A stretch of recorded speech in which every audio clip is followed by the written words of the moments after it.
우리가 마태복음을 보고 있어요.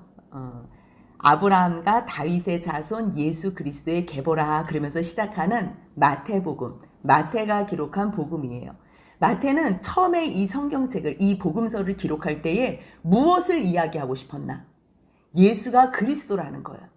우리들은 예수 그리스도 이 말이 무슨 말인지 사실 이 피부 깊숙이에 와 닿지가 않아요.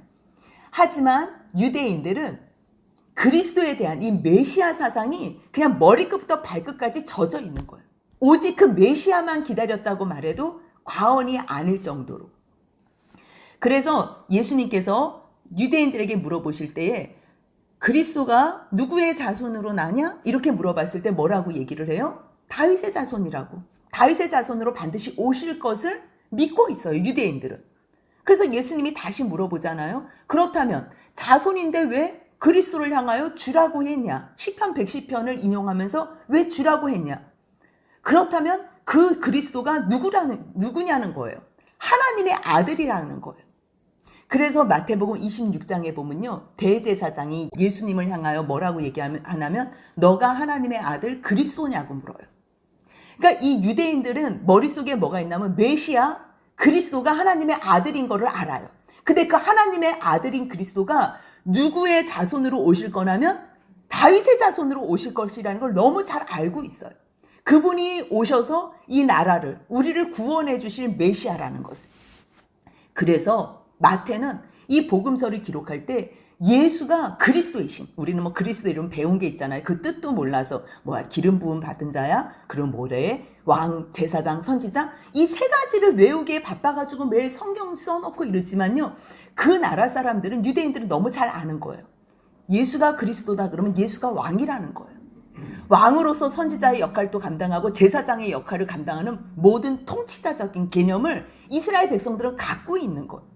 그럴 때 마태는 무엇을 기록하고 싶고 무엇을 설명해 주고 싶었냐면 유대인들에게 천국이 있다는 거, 하나님의 나라, 아브라함과 이삭과 야곱에게 약속하신 그 나라, 안식을 주시겠다고 말씀하신 창세기에서 하나님께서 이 세상을 창조하시고 사람을 만드시고 창세기 2장 1절 2절에서 쉬셨던 그 안식은 여호수아에게 주시려고 했던 아브라함과 이삭과 야곱에게 약속하신 그 가나안 땅, 여호수아에게 주시는 그 1차원적이 아니고, 만약에 여호수아에게 주는 걸로 끝났으면 그 다음에 다시 안식이라는 말을 안 했을 텐데 하나님께서는 계속 안식에 대해서 말씀하셨다는 거예요. 그러면 이 여호수아에게 주신 거는 뭐라는 거예요? 모형일 뿐이지 진정한 안식처, 영원한 하나님과의 쉼이 있는 곳이 있다는 거예요. 그곳이 어디라는 거예요? 천국이라는 거예요. 그래서 예수님께서는 그 천국의 통치자로서, 그 천국을 위임받은, 하나님 앞에 상속받은 자로서 왕이시라는 것을 얘기하고 싶은 거예요. 예수님이 십자가에 죽으심으로 하나님의 자녀를 삼아서 아버지가 자신에게 준 이 나라를 내가 너희에게 주겠다는 이 진리를 선포하고 싶은 거예요. 그래서 계속적으로 뭘 얘기를 하냐면 회개하라, 천국이 가까웠느니라. 가까운 거를 우리는 너무 놀래는 거예요. 유대인들이 가까웠다고? 어떻게 가까웠는데? 그러니까 예수님이 산상수훈에서 복이 있나니 복 있는 자체가 천국이 너에게 임했다는 거예요.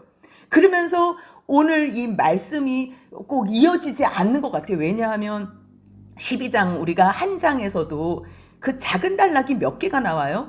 안식일에 밀리삭을 자르는 내용, 안식일에 손 마른 사람 고치는 내용, 예수와 바알세불, 그리고 뒤에 또 넘겨보면 악한 세대가 표적을 구하는 내용, 예수의 어머니와 형제자매 내용이, 이거를 뭐 어떻게 조각조각 설교를 해야 돼요? 뭘 어떻게 설교를 해야 돼요? 너무 난감할 수가 있어요.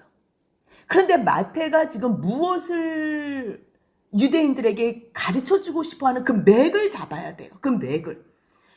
아브라함과 다윗의 자손으로 하나님께서 아브라함에게 약속하신 그 약속이 다윗을 통해서 메시아로 나셨는데 그분이 누구라는 거예요? 예수가 그리스도이심을 지금 기록하고 있는 거예요.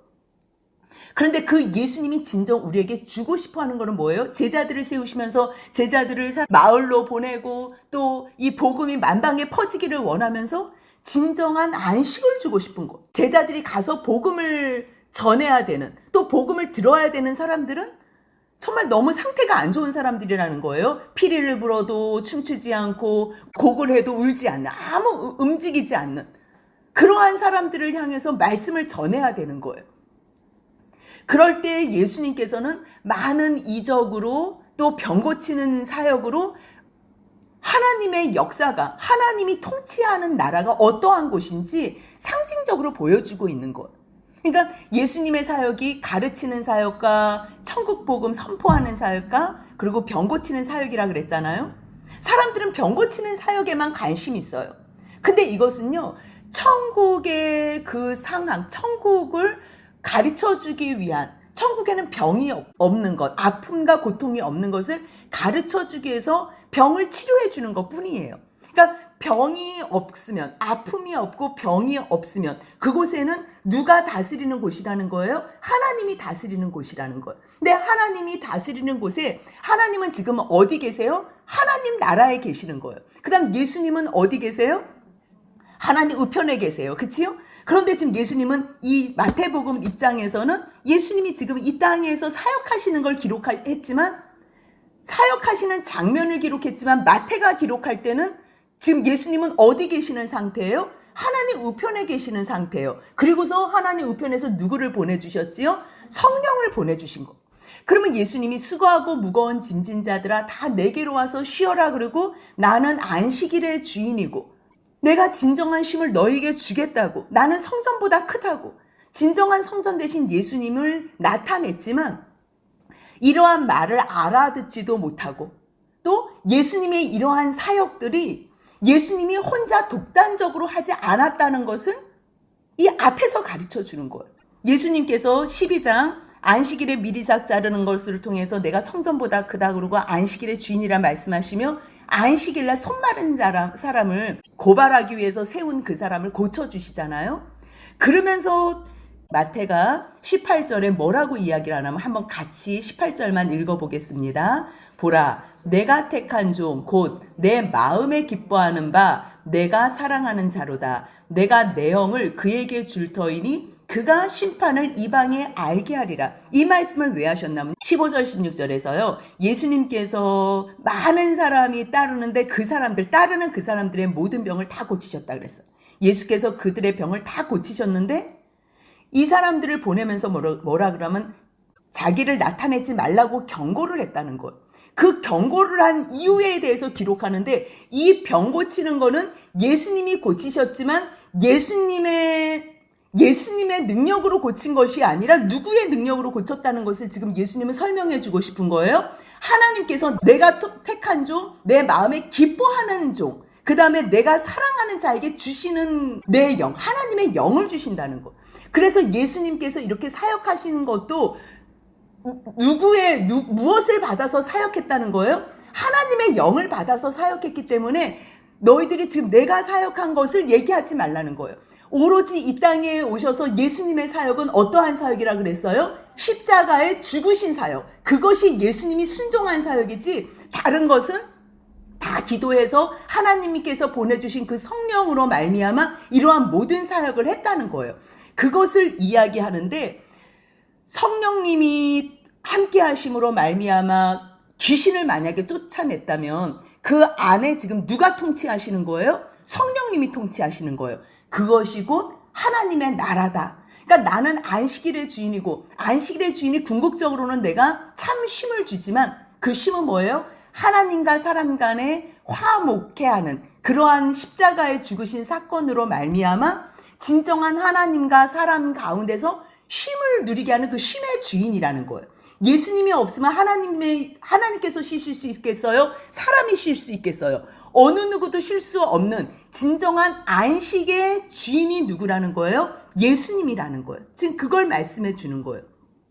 그러면서 예수님께서 22절 한번 같이 읽습니다. 그때에 귀신 들려 눈 멀고 말 못하는 사람을 데리고 왔거늘 예수께서 고쳐주심에 그 말 못하는 사람이 말하며 보게 된지라. 앞에도 귀신 들린 사람을 고쳐주시기도 하고 그 다음에 눈 먼 자, 그 다음에 말 못하는 자도 예수님께서 고쳐주셨어요. 근데 이번에 이제 또 고쳐주시는데 귀신 들려 눈 멀고 말 못하는 자. 지금 이 앞에서 쉼을 주시겠다고 하시고 안식일의 주인이라고 하시고 그리고 이 모든 병을 고치는 거는 예수님이 고치지만 예수님이 고치는 것이 아니라 누가 고치는 거라고 지금 얘기를 하는 거예요. 28절 한번 같이 읽겠습니다. 그러나 내가 하나님의 성령을 힘입어 귀신을 쫓아내는 것이면 하나님의 나라가 이미 너에게 임하였느니라. 여기 이렇게 답이 써 있어요. 예수님이 고치시는데 지금 예수님이 본인이 말씀하세요. 내가 고치는 게 아니라 지금 누구를 힘입어서 지금 고친다는 거예요? 하나님의 성령을 힘입어 고치신다는 거. 지금 예수님도 자신이 하나님과 동등됨으로 있었지만 하나님인 그 위치, 능력을 내려놓으시고 자기를 하나님의 모든 것을 내려놓으시고 이 땅에 사람으로 오셨다는 것을 빌립보서에서 말씀하시잖아요. 그래서 이 땅에 사람으로 오셔서 기도에 전념하시고 말씀으로 그렇게 충만하셔서 결국 예수님이 세례를 받으실 때 하나님께서 내 사랑하는 아들, 내 기뻐하는 나의 아들이라고 말씀하시면 그때 누구를 보내주세요? 성령님을 보내주시잖아요. 그래서 성령님에게 이끌려서 어디로 가세요? 광야로 나아가셔서 40일 동안 금식하시고 시험 당하시고 다 성령님에게 이끌리셔서 갔기 때문에 능히 시험도 이길 수 있었던 거예요. 사단이 아무리 예수님에게 달려와도 우리에게 달려와도 우리가 늘 성령님의 도우심으로 성령님을 의지하고 함께하면 우리가 누구의 힘으로 모든 시험도 물리칠 수 있다는 거예요? 성령님의 힘으로. 지금 예수님께서는 그거를 보여주시는 거예요. 그렇다면 하나님의 나라는 누가 통치하냐는 거예요. 하나님의 나라는. 지금 하나님의 나라는 하나님이 왕이세요. 그래서 그 왕의 통치를 예수 그리스도께 위임해 주셨어요. 근데 지금 예수님이 하나님 우편에서 누구를 보내신 거예요? 성령님을 보내셨어요. 그리고 예수님이 또 지상에서 땅에서 예수님께서 사역하실 때는 예수님이 간절히 아버지 하나님께 기도하심으로 말미암아 또 누가 성령을 주셨대요? 하나님께서 하나님의 영을 보내주셨어요. 그러면 하나님의 일은 예수님이 하시는 거예요? 하나님의 영인 성령님이 예수님을 통해서 하시는 거예요? 하나님의 영이신 성령님이 예수님을 통해서 하시는 것을 예수님은 그거를 보여주시고 싶은 거예요. 그렇다면 하나님의 영이 통치하시는 성령님이 통치하죠. 그러면 하나님의 영이 통치하면 그 사람에게는 어느 나라가 임한 거예요? 하나님의 나라. 이게 통치의 개념이 되는 거예요. 그러니까 나라는 국민, 주권, 영토잖아요. 그 가운데서 가장 중요한 게 아무리 국민과 땅이 있어도요. 주권이 누구의 통치를 받냐는 거예요. 아무리 이 나라에 대한민국 땅에 대한민국 사람과 대한민국 땅이 있어도 일본이 들어와 가지고 그의 주권 가운데 통치하면 우리는 식민지가 될 수밖에 없는 것처럼 우리가 뭔가 이 모든 것이 다 있어도 우리를 누가 통치하냐는 거예요.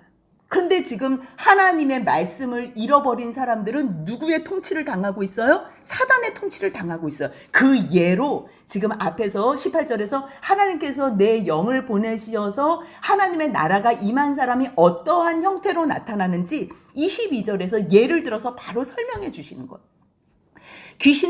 귀신이 들린 사람을 고쳐줬어요. 그러니까 무리가 다 놀라서 뭐라 그래요? 이는 다윗의 자손이 아니냐 이래요. 다윗의 자손이 아니냐 이거는 무슨 얘기냐면 메시아에 대한 갈망이 있는 것. 근데 왜 갑자기 왜 다윗을 떠올렸을까요? 메시아가 다윗의 자손으로 태어날 것도 나오실 것도 알았지만요. 이게 지금 귀신을 쫓아낸 거잖아요. 귀신. 구약에서 귀신 쫓아낸 사람 혹시 떠오르는 사람 있어요? 조금 말을 바꿀까요? 악한 영에 휩싸여서 막 이렇게 정신 나갔을 때 그렇지, 다윗이에요. 그러니까 악한 영이나 귀신이나 똑같은 거예요. 하는 거나 똑같은 거예요. 그렇다면 이 사람들은 귀신이 들려서 막 이런 거를 보고서 누구를 떠올랐겠어요? 우리야 뭐 다윗을 또 머릿속에서 찾아내야 되고 또 예시를 해야지 알지만 이 사람들은 그냥 마음속에 다윗 별을 들어놓고 자기네 국기라고 생각하는 그러한 사람들이 이 얼마나 갈망해서 그냥 이 마음속에 다윗밖에 없는 거예요. 아브라함, 다윗, 모세 이것밖에 없는 사람들에게 이 악한 영, 바두 귀신 그거를 쫓아내니까 누가 탁 떠오르는 거예요. 와, 이거는 다윗의 자손이구나. 그럼 다윗의 자손이면 누가 오는 거예요? 메시아가 와야 돼. 그리스도가 딱 와야 돼요. 그럼 그리스도는 우리는 또 왕, 선지자, 제사장 이러지만 이 사람들 그리스도 그러면 왕 이게 먼저 생각이 나는 거예요. 통치 개념이기 때문에 왕. 그렇다면 그 다음에 다윗의 자손이 아니냐 그러면 그 다음에 바리새인들이 뭐라 그래야 되냐면 오 그렇다면 그리스도이신가? 이렇게 나와야 되는 거예요. 그런데 24절 한번 같이 읽습니다. 바리새인들이 듣고 이르되 이가 귀신의 왕 바알세부를 힘입지 않고는 귀신을 쫓아내지 못하느니라 하거늘. 앞에서도 말 못하는 사람을 고쳤을 때 귀신의 왕이라 하더니 여기서도 또 다른 사람들은 지금 다윗왕을 떠올리는데 이 사람들은 지금 누구를 떠올리는 거예요? 귀신의 왕을 바알세부를 떠올리는 거예요. 파리 대왕을 떠올리고 있는 거예요. 이게 얼마나 악한 거예요. 똑같은 사건을 보고요.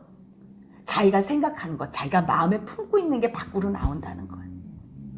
한 무리들은 메시아를 갈망하고 본대로 생각나는 대로 자기의 느낀 대로 이는 다윗의 자손이 아니냐? 이게 질문이 굉장히 지혜로운 질문을 했어요. 근데 대답은 뭐예요? 아주 우매한 대답을 했어요. 보통 조금 무식하게 말해도 현명한 대답을 해서 그치요? 우문현답이라는 말은 있는데 지금 이거는 현문우답같이 너무 무지하게 대답을 한 거예요. 아니 다윗의 자손이 아니냐 그러면 오 다윗의 자손에게서 그리스도가 나신다 그랬는데 이렇게 나오지 않고 이거 아니야. 다윗하고 상관없는 그냥 확 저 바알세불 왕 힘입어서 그래. 야, 저 사람 복음을 전파하는데 야 하나님의 종 아니냐 그러는데 아니야 저거 그냥 이단이야. 그냥 한 방에 날려버리는 거예요. 자기 생각으로 말로 함부로. 성령님께서 지금 이 예수님이 하시는 사역이 지금 누구의 사역이라는 거예요? 성령의 사역이잖아. 하나님의 성령을 입어서 하는 사역이라고 지금 예수님이 말씀하시는데 지금 그 사역을 성령님이 하시는 사역을 보면서 지금 뭐라고 얘기를 하는 거예요? 바알세불의 힘을 입어가지고 지금 이렇게 한다는 거예요. 그러니까 예수님이 그들의 생각을 아는 거지요. 아, 저 사람들은 마음 자체가 악이 가득 찼구나. 알면서도 모른 척하고 거짓을 선포하는구나.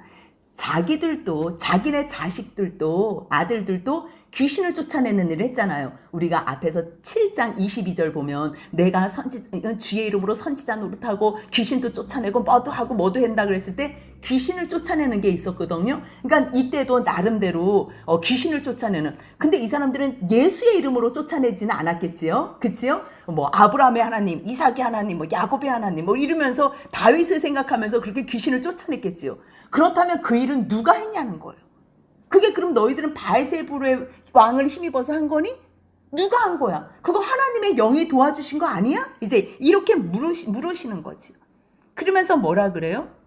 25절부터 27절까지 같이 한번 읽겠습니다. 예수께서 그들의 생각을 아시고 이르시되 스스로 분쟁하는 나라마다 황폐해질 것이요 스스로 분쟁하는 동네나 집마다 서지 못하리라. 만일 사탄이 사탄을 쫓아내면 스스로 분쟁하는 것이니 그리하고야 어떻게 그의 나라가 서겠느냐. 또 내가 바알세불을 힘입어 귀신을 쫓아내면 너희의 아들들은 누구를 힘입어 쫓아내느냐? 그러므로 그들이 너희의 재판관이 되리라. 그럼 지금 똑같이 귀신을 쫓아냈는데 예수님한테 바알세불의 왕의 힘을 입어가지고 쫓아냈다 그러면 아들들 데려와가지고 그러면 누구의 힘을 도움을 받아가 쫓아내냐 그러면 똑같이 바알세불이라 그러면 얘네들이 아버지를 향해서 재판할 거라는 얘기예요. 이거는 있을 수 없는 거. 말도 안 되는 얘기를 너희가 왜 하고 있니? 그리고 한번 생각해봐라. 자기네 식구들끼리 분쟁을 하고 서로 다투면 깨어지지. 그것이 것들을 내쫓고 그럴 수가 있겠냐. 어느 누구나 사탄이 사탄을 쫓아낼 수가 없다는 거예요. 스스로 분쟁하면 그렇게 되면 절대 사탄의 나라도 서지 않는다. 그 이야기를 하면서 이 일은 성령께서 하나님이 사랑하는 자에게 하나님께서 기뻐하시는 자에게 하나님이 내 영을 준다고 하지 않았냐.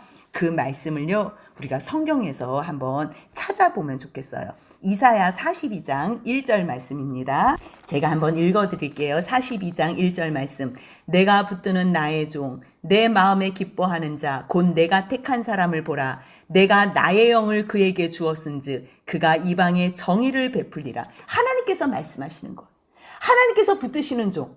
하나님께서 기뻐하시고 하나님께서 택하시고 하나님께서 사랑하시는 그 사람에게 무엇을 주신대요? 하나님의 영을 주신대요. 하나님의 영을 주신대요.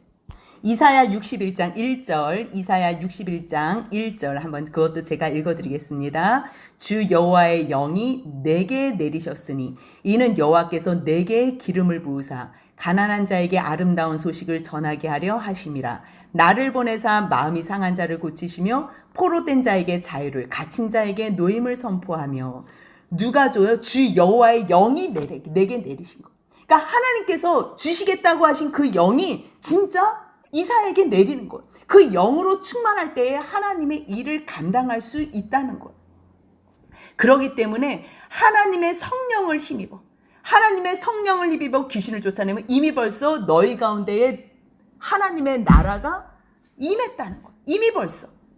그러니까 예수님께서는 수고하고 무거운 짐진 자들아 나에게 와서 쉬어라. 나는 성전보다 크고 내가 안식일의 주인이다. 진정 영원히 나하고 함께 안식하자. 내가 하나님 앞에서 내 아버지에게 받은 나라, 내가 상속받은 이 나라를 너희와 함께 다스리길 원한다. 하나님 나라의 통치 개념. 근데 그 통치할 때 하나님 나라가 임했다는 그 상징적으로 누가 임하면 하나님의 나라가 임했다는 거예요? 성령님이 임하면. 성령님이. 왜냐하면 성령님은 하나님께서 주시기로 약속하신 영이고 사람에게 임하는 영이기 때문에 나에게 임했어. 그러면 이미 벌써 나에게는 무엇이 임한 거예요? 하나님의 나라가 임했다는 것을 이야기하고 싶은 거예요. 그래서 진정 하나님께서 주시고 싶은 거, 예수님께서 주시고 싶어 하는 것을 주님은 지금 계속적으로 말씀하고 계세요. 사람이 먼저 강한 자를 결박하지 않고 어떻게 그 강한 자의 집에 들어가서 강탈하겠냐. 다 결박한 후에 그 집을 강탈하지 않겠느냐. 예수님이 지금 사단을 쫓아내는 것, 성령으로 말미암아 이 일을 하실 수 있는 것은 예수님이 십자가에 죽으실 것을 순종하기 때문에 이 모든 일이 가능한 것. 이렇게까지 했는데 예수님이 십자가에 죽으셔서 순종하지 않아요. 그럼 성령님이 이 땅에 오셔서 우리 가운데 우리의 주인으로서 통치하실 수 있으세요? 없으세요? 그게 불가능한 거예요. 그렇기 때문에 예수님이 내가 사단을 결박했다. 아직 지금 이 상태의 예수님의 이 실전 상태에서는 아직 결박하지는 않은 거지요. 하지만 말씀이 곧 이루어짐이고요. 실제로 예수님이 십자가에 죽으심으로 사탄을 완전히 결박했다는 것을 이미 벌써 하셨다는 것을 여기서 확연하게 드러내고 계시는 거예요. 그러면서 무엇을 말하냐면요. 나와 함께 아니하는 자는 나를 반대하는 자. 지금 예수님이 성령의 하나님께서 보내주신 성령의 힘으로 귀신도 쫓아내고 하나님의 사역을 하잖아요. 그럴 때 다윗의 자손, 당신은 그리스도입니다. 이렇게 같이 해야지 되지. 만약에 내가 하는 일에 대해서 너희가 반대를 한다면 너희들은 나와 함께 하지 않는 자라는 거예요. 함께 모으지 않는 자 또한 나와 함께 모으지 않는 자는 해치는 자라는 거예요. 예수님의 사역을 다 방해하는 자라는 거예요. 그러면서 무엇을 얘기를 하냐면요. 너희들이 사람에 대한 모든 죄와 모독, 사람에게 우리가 죄를 짓잖아요. 그 다음 말로써 사람한테 모독을 할 수 있잖아요. 그치요? 그러한 죄는 용서함을 받는데요. 사함을. 그런데 성령을 모독하는 죄는 사하심을 못 받는데요. 그러면서 또 더 심한 말을 쓰면 어떤 말씀을 32절 한번 같이 읽습니다. 또 누구든지 말로 인자를 거역하면 사하심을 얻되 누구든지 말로 성령을 거역하면 이 세상과 오는 세상에서도 사하심을 얻지 못하리라. 아니 예수님하고 성령님하고 하나님은 삼위일체잖아요. 누가 누구보다 높고 낮은 게 없어요. 이분들은 그냥 하나예요. 자체가 하나예요. 예수님이 성령님보다 낮아가지고 예수님한테는 함부로 해도 용서받고 성령님한테는 함부로 하면 용서 못 받고 이게 아니에요. 예수님은요 지금 형상으로 계시잖아요. 그 다음 사람들도 이렇게 보여지는 눈으로 형상으로 있어요. 때로는 우리가 보이는 사람에게 말을 잘못할 수 있고 보이는 예수님을 우리가 보이는 것으로만 판단하고서 예수님, 지금 여기서 지금 인자라는 말씀도 예수님을 가르쳐요. 인자에 대해서 우리가 말로 잘못 얘기할 수 있어요. 하지만 하나님의 영이신 성령님이 하시는 일을 보고서 그것에 대해서 말로 모독하면 이거에 대한 죄는 사하심을 얻지 못하는데 지금뿐만 아니라 영원한 영생까지도 영원한 오는 세상까지도 사하심을 얻지 못한다는 것. 성령님은 무엇을 하냐면요. 우리를 위해서 계속 깨닫게 해주세요. 모든 상황을 설명해 주시고 감동을 주세요. 성령님이 하시는 일이 그거예요. 우리의 죄를 깨닫게 하시고요. 나의 의가 아니라 예수님으로 말미암은 의가 하나님의 진정한 의라는 것을 깨닫게 해주시고요. 너가 왕이 아니야. 하나님이 왕이시고, 그래서 진정한 왕이 누구라는 걸 깨닫게 되는 거예요. 예수님이라는 걸 깨닫게 되는 거예요. 누가 오셔서요? 성령님이 오셔서. 이거는요, 성령님이 우리를 감동시키시고 마음 가운데에 살아 역사하시면서 깨닫게 해주세요. 우리가 보이는 거는 말로써 상대방을 모독할 때도 있고, 정말 우리가 이 말로써 죄를 지을 때도 있어요. 그런데 성령님이 깨닫게 해주시거나 성령님이 하시는 역사를 보고서 함부로 말하는 거는 하나님께서 초청하시는 일에 기회를 잃는다는 거예요. 어떤 사람들은 자기가 방언 못한다고 성령의 사역은 다 성경으로 끝나고 지금은 방언하는 거 막 귀신 방언이라 그러잖아요. 그렇게 말을 함부로 하면 안 돼요. 왜냐하면 바울이 예수님이 돌아가신 후에 부활 다 승천하신 후에 그 다음에 사도행전의 그 뒤의 사역은 지금 우리의 사역하고 똑같은 거. 달라질 게 없어요. 우리가 그 정도 예수 그리스도의 십자가의 죽으심과 부활을 우리가 체험하지 못하고 우리가 믿지 못하기 때문에 세상에 발딛고 살아서 이게 뜨뜻미지근하게 개념 없이 사는 거지요. 예수님의 십자가의 죽으심과 부활을 깨닫고 성령님을 우리가 하나님께서 보내주신 성령이 내 안에 거하신다면 예수님이 뭐라고 말씀하셨어요? 너희는 나보다 이보다 더 큰 일도 하신다, 할 수 있다고 얘기했잖아요. 그렇다면 이 모든 사역이 성령의 사역이 끝났다면 그 예수님은 그때 사람들한테만 말한 거고 우리한테 말한 게 아니면 이 성경이 우리하고 무슨 상관이 있어요? 예수님께서 너희가 나보다 더 큰 일도 하겠다는 거는 누구 때문에 더 큰 일도 할 수 있다는 얘기예요? 성령님 때문에. 그렇다면 성령의 은사는요, 변함없이 진행되는 거예요. 근데 자기가 방언 안 한다고 저거 귀신 들려서 그런 거라 그러든지 예수의 이름으로 병 고쳐 주는데 저거 귀신 들려서 그렇다고 이렇게 말을 함부로 하면 안 된다는 거. 성령님이 하나님이 새 한 마리 떨어지는 것도 다 주관하시잖아요. 그렇다면 사람 병 고치고 안 고치는 거를 이것을 누가 해요? 하나님 성령님이 하시는 거. 모든 일들을 다 성령님이 하나님께서 허용하시는 거예요. 성령에 거역하면 사하심을 얻지 못한다 그러면서 나무도 좋고 열매도 좋다든지 나무도 좋지 않고 열매도 좋지 않다든지 하라. 그 열매로 나무를 알리라. 이게 마태복음 7장에 나오는 말씀 똑같아요. 그 열매로 그들을 알리라. 열매로 그들을 알리라. 무슨 얘기냐면요. 성령으로 시작한 사역은 내 자랑이 될 수 있어요? 없어요? 절대 없어요. 그러니까 하나님께만 영광이 되는 거예요. 자기에게 영광을 돌리는 사람들은 그 처음에 나무와 열매, 나무가 다 누구로부터 시작된 거예요? 성령으로 시작된 것이 아니라는 거예요. 나타나는 열매 또한 하나님께 영광이 아니라 누구에게 영광을 돌리는 거예요? 자기 자신에게 영광을 돌리게 하는 거예요. 그래서 34절에서 뭐라 그러냐면 독사의 자식들아 너희가 악하기 때문에 너희의 입에서는 어떠한 선한 말도 나올 수가 없다는 거예요. 선한 말은 누구에게 영광 돌리는 것만이 선한 거예요? 하나님께 영광 돌리는 거예요. 오직 선하신 분은 하나님과 상관된 것만 선한 거예요. 그런데 악하기 때문에 시작도 하나님과 상관없이 성령과 상관없이 했던 모든 일들이 결국 나오는 것도 무엇으로 나와요? 자기 자랑으로 나오기 때문에 너희들은 선한 말을 할 수가 없는 거예요. 마음에는 가득히 뭐가 충만하다. 성령으로 충만한 것이 아니라 귀신으로 충만한 것뿐이에요. 아까는 귀신이 걸려서 말을 못해요. 그치요? 근데 이 사람들은 지금 성령으로 충만한 것이 아니라 귀신으로 충만한데 말을 하는데 이 말이 무엇으로 나와요? 성령을 거스리고 거역하는 말로 나온다는 거. 지금 그 상황을 예수님께서는 말씀하고 계세요. 그래서 35절부터 37절 같이 읽습니다. 선한 사람은 그 쌓은 선에서 선한 것을 내고 악한 사람은 그 쌓은 악에서 악한 것을 내느니라.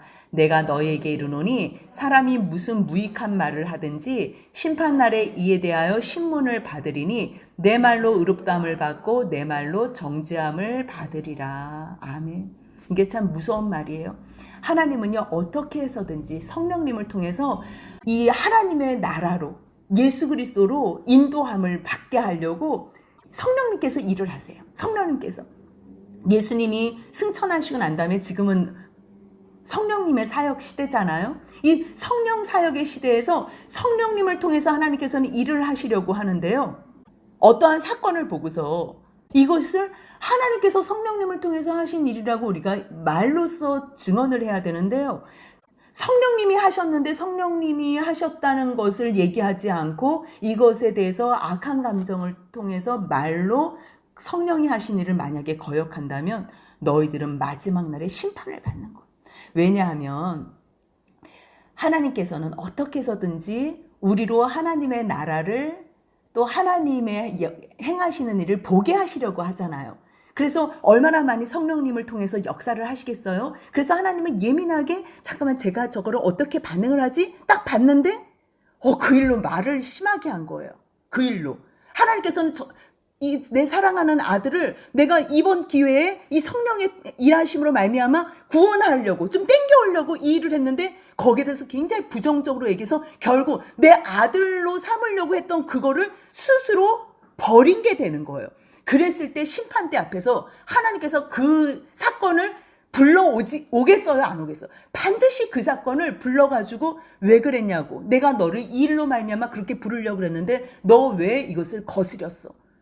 그렇기 때문에 여기서 너 말로 의롭다함을 받고 만약에 하나님께서 행하신 일을 뭐야 이거 진짜 하나님이 나를 사랑하셔서 하나님 계시다는 것을 보여주려고 하신 거야? 그래서 하나님 감사합니다. 정말 하나님은 살아계시군요. 이렇게 말로만 해도 하나님께서는 그 말로 어떻게 하겠대요? 너를 의롭다 하겠대. 이것으로 너를 의롭다 하겠다는 거예요. 칭의지요. 그런데 내가 만약에 성령을 통해서 너로 나를 믿을 수 있는 내가 기회를 줬는데 그것을 우습게 생각하고 망령되이 얘기하고 입으로 모독을 한다면 그것으로 너는 결국 그것으로 말미암아 정죄가 되는 거예요. 어쩔 수 없는 거예요. 하나님께서 기회를 주셨는데 그 기회를 무엇으로 놓쳤다는 거예요? 말로써. 그래서 이거는요, 말이 이렇게 중요한 거예요. 그러니까 그때 또 어떤 서기관과 바리새인 중 몇 사람이 또 오는 거예요. 선생님, 이제 또 계속 악감정을 품고 계속 반발적으로 하다가 이제 완전히 또 돌이켜가지고 선생님 그러면서 표적 좀 보여주세요 이러는 거예요. 표적 좀. 그러니까 주님이 그러세요. 악하고 음란한 세대가 표적을 구한대. 악하고 음란한 세대. 악하고 음란한 세대가 표적을 구할 때는요. 죽었다가 살아나도 안 믿어요. 그래서 예수님께서 보여줄 표적, 이 사람들은 뭐 다른 거를 뭐 엘리야가 했던 거, 뭐 엘리사가 했던 여러 가지 표적을 원하겠지요. 근데 예수님이 뭐라고 얘기를 해요? 요나의 표적밖에는 보일 표적이 없다는 거. 밤낮 4일 동안 물고기 뱃속에 있었던 것처럼 내가 사흘 동안 땅속에 있을 것이라는 것을 예수님이 말하는 거. 그건 뭐예요? 어떻게 해야지 땅속에 있어요? 예수님이 십자가에 죽으셔야지. 예수님의 사랑 외에는 어떤 것도 너희들이 변하지 않는다. 어떤 것으로도 변하지 않는다는 말씀. 너희들은 악하고 음란하기 때문에 어떠한 것을 보여줘도 세상에 어떠한 것으로 보여줘도 너희들은 절대로 믿지 않는다는 거.